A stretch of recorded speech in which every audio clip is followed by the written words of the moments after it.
Страшные вещи, которые когда-либо говорили дети.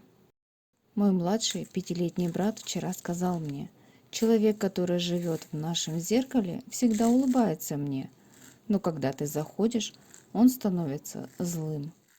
Моя мама рассказывала мне историю, которую я периодически говорил ей в детстве. Мне было 6 лет, и я уверял ее, что инопланетяне украли ее настоящего сына и заменили мной, точной его копией, что когда-нибудь я вернусь к себе домой. Но она не должна грустить, потому что у ее настоящего сына хорошая жизнь в зоопарке. Мой пятилетний сын никак не мог уснуть. Постоянно говорил, что у него под кроватью кто-то есть. Однажды вечером я говорю: «Надо спать, уже поздно, у тебя под кроватью никого нет». А сын отвечает: «Да, потому что он за тобой». Уговаривала своего сына пойти спать. Начал сопротивляться, обосновывая тем, что призрак еще не пришел. «Он что, всегда приходит, когда ты ложишься спать?» «Да». Через пару минут он поворачивается к двери, как будто там кто-то есть, поцеловал меня на ночь и самостоятельно ушел спать. Жена утром доставала нашего 3-летнего малыша из кроватки. Он уставился на ее живот, и она спросила у него: «Что-то не так?» На это он сказал: «Просто смотрю на свою сестричку в твоем животе».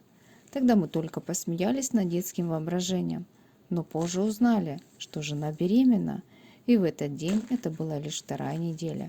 И да, УЗИ показала, что это девочка. Когда я был маленьким, в мою комнату периодически приходил мистер Рэндалл. Он болтал со мной, рассказывал про Вторую мировую войну. Он перестал приходить, когда мне стукнуло 9. Недавно мой 5-летний сын сказал мне: «Мистер Рэндалл говорит, что ты больше не можешь его видеть. Но ты не волнуйся, у него все хорошо, и он передает тебе привет». Моя дочь однажды сказала мне, что в доме есть женщина, которая смотрит вместе с ней телевизор и спит у нас на чердаке над комнатой моей дочери. Еще она сказала, что эта женщина не любит меня и хочет съесть мое сердце. Где, черт возьми, она набралась всего этого? По телевизору она смотрит только мультики «Приключения динозавриков». Однажды мой 5-летний племянник нарисовал очень страшного черного монстра. Когда я подошел посмотреть, он взглянул на меня и сказал: «Он велел мне нарисовать это. Он идет за тобой, так что лучше тебе спрятаться».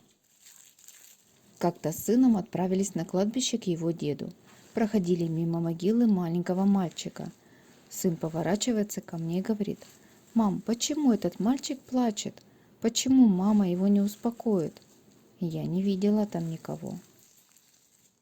Укладывал моего сына в кровать, спрашивая, что было самое интересное сегодня. Он говорит, что самое интересное было играть с тем дядей. «Каким дядей?» – спрашиваю. «Этим дядей», – сказал он и показал пальцем в пустой угол его комнаты. Моя 3-летняя дочка постоянно говорит странные вещи.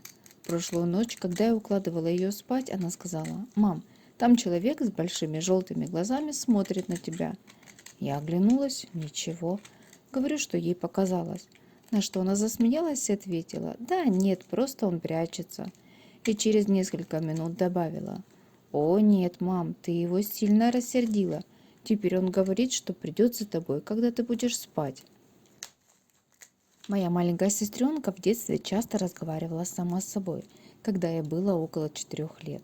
Когда папа спросил ее, с кем она разговаривает, она ответила, что говорит с маленьким мальчиком, и описала его.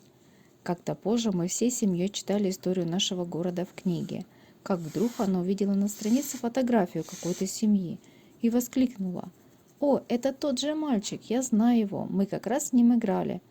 На следующей странице было фото нашего дома. Эта семья умерла в нем.